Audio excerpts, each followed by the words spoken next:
guys, it's Kelly of Lost Girl Tarot. Welcome back to my channel, and today we're going to be talking about supportive decks. So what I mean by supportive decks is that people have different types of support. So some people are really good at offering advice, some are really good at giving you a hug and just letting you vent out, that kind of thing. And personally, I believe that tarot offers the same kind of thing. So different tarot decks offer different types of support. And I wanted to dive through my deck collection today and show off a couple of different ways that I feel my tarot decks offer me support personally. And I'd love it if anybody down below felt the same and wanted to let me know in the comments or do a video response to this. I feel like it's a really lovely way of getting to know your decks, knowing what is useful for when you're in that time of crisis or having a down day, something like that. You know what decks you can reach out to. Okay, so that's enough rambling. On to the decks. So the first category, I guess we'll say, I've got in my collection is decks that offer you really powerful advice, but do so in a really gentle and nurturing way. Because I'm someone who, if I'm in a time of negativity or crisis or anything like that, I am absolutely terrible if someone just tells me what I need to do. I need it said to me in a really gentle, nurturing, loving way. And I picked out 3 decks for this. So I have the Moon Void Tarot, I have the When My Soul Whispered Oracle, and I also have my Lumina Tarot that I've got in a little pouch. So let's go through these, shall we? So the Lumina Tarot, to me, right now, has been a brilliant support network. I found it to be really nurturing, really gentle, but have some really empowering, solid messages that have left me speechless a lot of the time, you know? The way that the colours work, the way that the illustrations are just so gentle. I don't know how to explain it, I'm not an artist, but the way that it's just said, it's just illustrated so beautifully and gently, if you know what I'm talking about. That is that's really important to me, is that the images are really clear and concise, but also very soft. Soft is the word I'm looking for. And when I read this one, it's so beautiful, and there's always some really gentle, loving messages that come out into my head from it. Like even this death card, it looks kind of scary, but it's just so soft, you know? And I just absolutely adore this deck. It's a recent one in my collection, but I'm obsessed. So that is the Lumina Tarot, and that one is a very empowering but very gentle reader. Next up, another gentle but empowering reader is the When My Soul Whispered Oracle deck. So this one's kind of a tiny one, but it has a massive guidebook. And this one, I've used this before in readings for clients, and I thought it was really wonderful. Again, the illustrations are very soft, very gentle, but the key words are really empowering. So you have forgive, transcend, desire, you know, like very powerful words, but the illustrations are just so soft, so gentle, and the guidebook is fantastic. I'll show you the guidebook. It's very chunky, as you can see, but for each one, so here we have healing. It has a very big passage, and then it has the light, the shadow, and sacred words. So sacred words is kind of like a affirmation. And what I love to do, I love to put these cards, when I pull one, on my altar to repeat the affirmation as part of like almost like a ritual. Just as like a reminder before bed, or something if I really need that healing message or that powerful affirmation. It's just gorgeous. It's an absolutely gorgeous reader. And it has really beautiful illustrations. It also has the chakras built in, I believe. I don't know much about the chakras though, so I can't comment on that, I apologise. But that was the When My Soul Whispered Oracle cards. Very small, beautiful little deck to take around with you. And thirdly, a beautiful independent deck now. This is the Moon Void Tarot. And this one is a brilliant reader. This one is a slightly more powerful, I think, than gentle compared to the other two that I've shown you so far. Oh my goodness, I've got hair.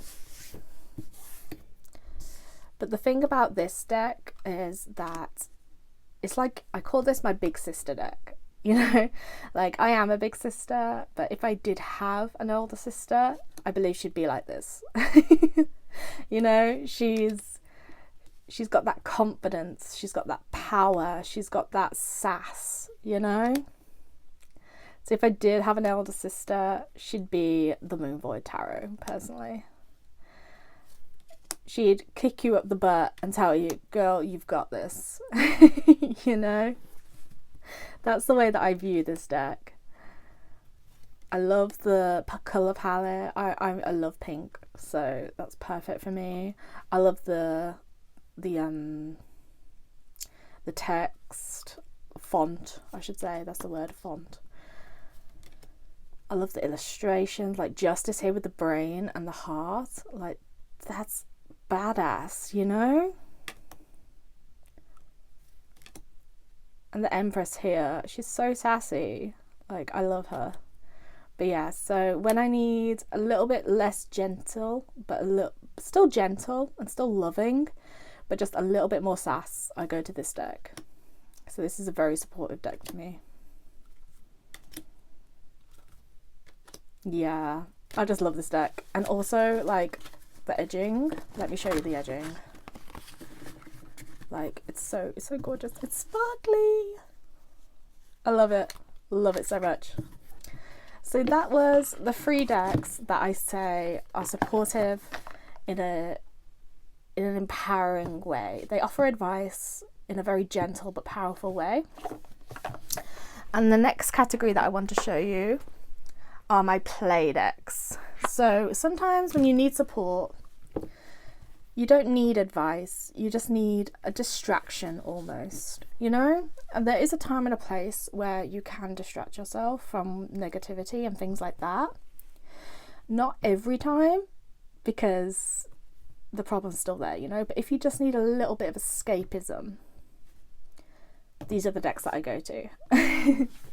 So what we'll start with is the one in this little moon bag. The bag doesn't suit the deck, I won't lie. But this is my Witchling Academy deck. Now this escapism is into a world that reminds me of Harry Potter. It's a witch school, there's 4 houses, there's magical creatures and homework that she has to do, you know? So this is my Harry Potter deck. And I don't want to draw too much attention to that series. It's a bit icky now. But I still love the escapism that this deck provides. It's playful, it's fun. The main character, this little girl here, she's so cute. And that escapism when you're in that world of negativity is very necessary, you know? Like sometimes you just need a little deck that just carries you away for a few hours as you play with it, and you don't have to think about your problems anymore, you know? That's the kind of energy that I feel like this deck provides. It's fun, it's goofy, it brings a smile to your face, you know? And this Queen of Wands is so beautiful. Look at the little cat in the jumper. So cute. And the aces are all the different houses of each. I can't remember what the houses are called. I'll have to go back to the guidebook. But you've got fire, air, the swords. I feel like we might have gone past a few of the others, but you get the picture. It's a fun deck, you know. It's my fun escapism, pretending I'm a witch in a little school to escape my problems kind of deck, you know. So that was the Witchlings Academy deck. Next up, the other deck that I put in this category was my Spoopy Tarot. A 78 deck of creepy and cute. What more can be said?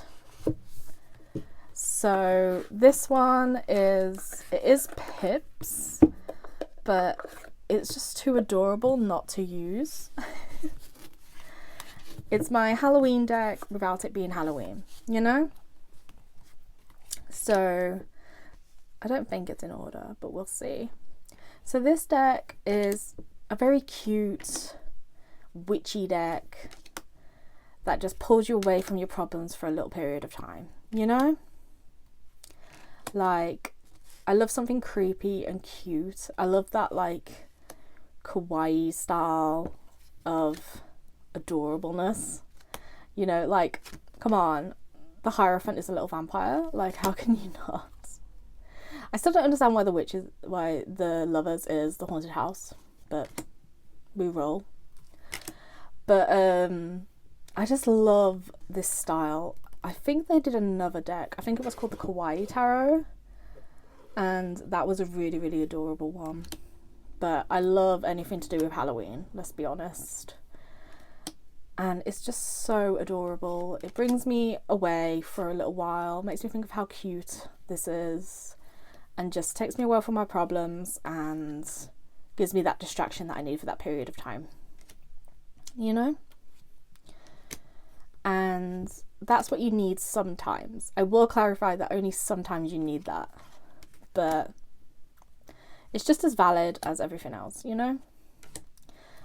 And that was the Spoopy Tarot. Look at these backs. I have to show you. Look at those. They're so adorable. The last category that I have to show you in this video is gentle and nurturing decks. So I have a tarot and 2 oracle. If I start with the tarot.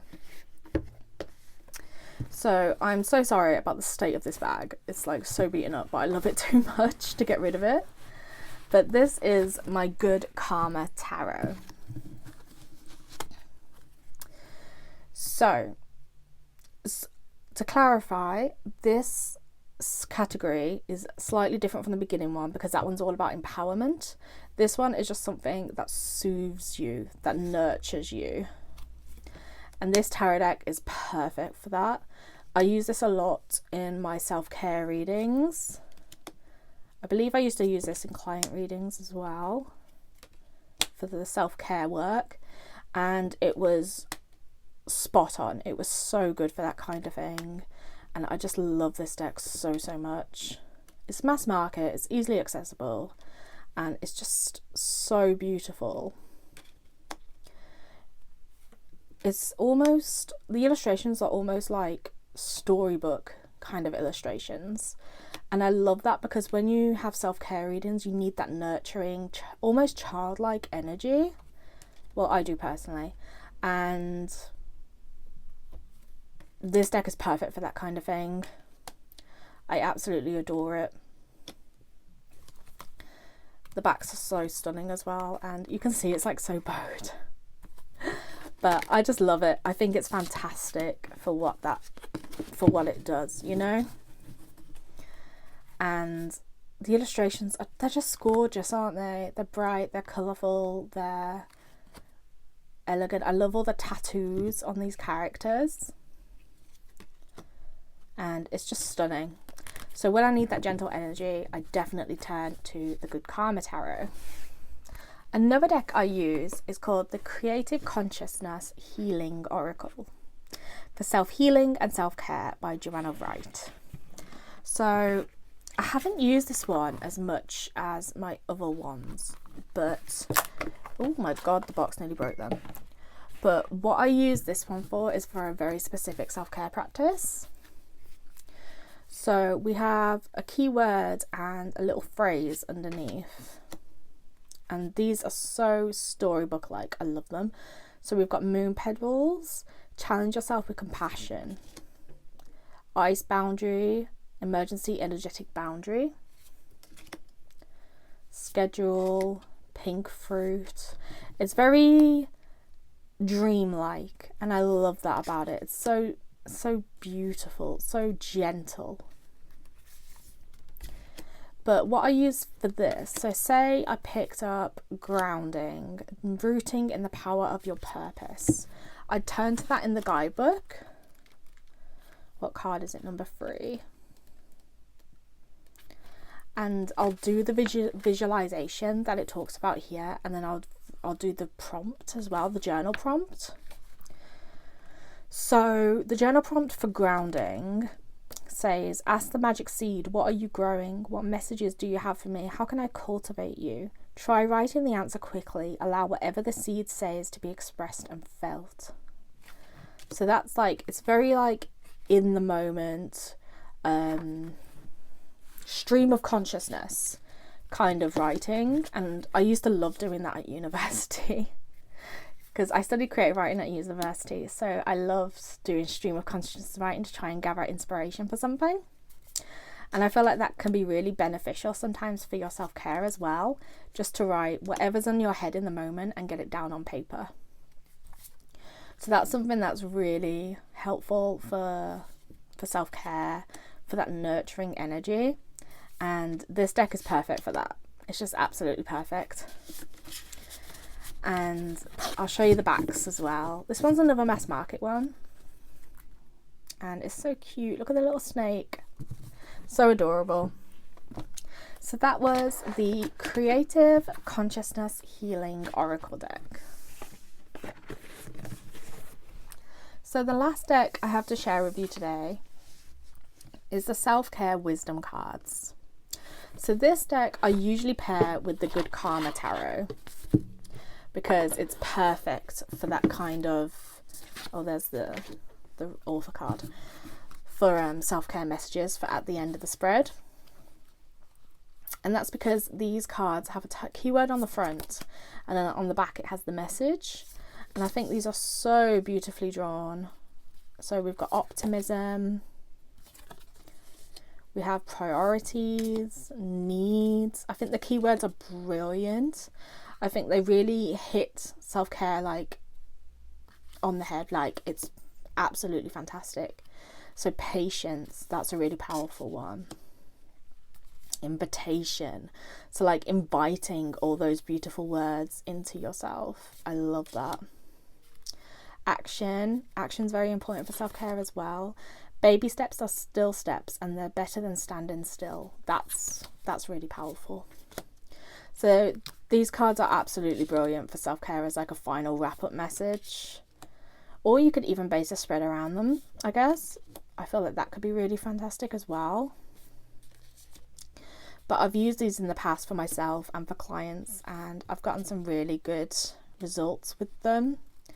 And they're so gentle, the illustrations are, that it just feels welcoming, you know. That's important to me with a tarot deck or an oracle deck that I use for support, is that the illustrations are welcoming. They're not daunting me. They're not too hard to read when you're in that negative space, because I don't know about anybody else, but personally, when I'm in a negative space, my energy levels are like rock bottom.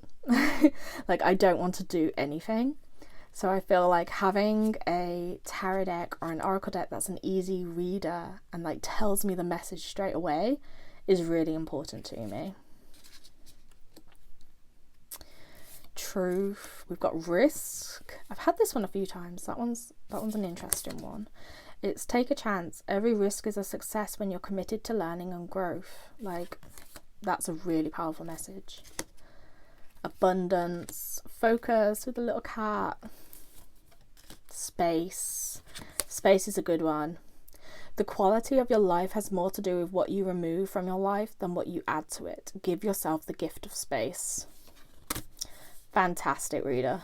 I love these cards so much. And these cards are also mass market. I don't think I mentioned that for every deck. When I should have, I apologise. But if I didn't mention it to any of the decks, just drop me a comment and I'll let you know if it's independent or mass market. But this one's just a Hay House deck and I'm absolutely obsessed with it. So that was everything that I wanted to share with you today. So let's go over what we just discussed. For support, we've got the nurturing and healing, empowering, nurturing and healing decks. We've also got the fun escapism play decks. And we've also got I've just whacked my camera, I'm sorry. The empowering readers. And that was all of my decks that I feel like are perfect for support, depending on what I need in that moment. So thank you so much for watching. It really means the world to me. Please drop me a like or a comment or please hit subscribe and drop me a like or a comment if you found this video really interesting. I'd love to know what your supportive decks are, see if I can add any more to my collection. And I'll see you all in the next video, guys. Thank you. Bye.